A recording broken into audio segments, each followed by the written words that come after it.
this life you have been called to live, if you do not pay careful attention to it, you might preach to others, and at the end, you'll become a castaway.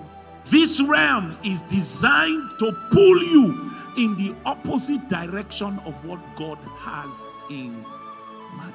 If you are going to be a genuine witness, something that will characterize your life is absolute obedience to God. I can ask you a few questions now.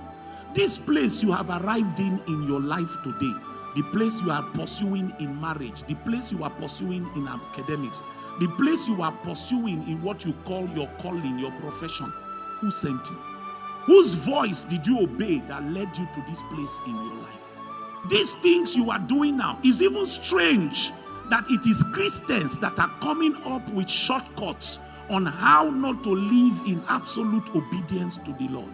So things like marriage have become discussions that we didn't have in our day, because in our day we felt that it was normal that as somebody who has come into union with Christ, you have experienced salvation.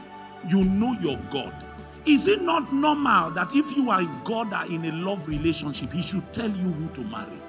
We took it for granted that this is the normal way a Christian should live.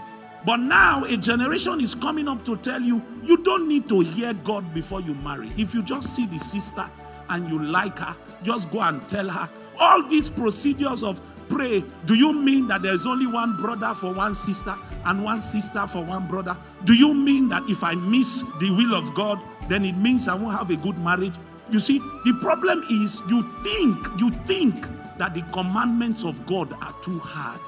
We think that the process of obedience is too difficult, so we need to find shortcuts. We need to come into patterns that the world has set.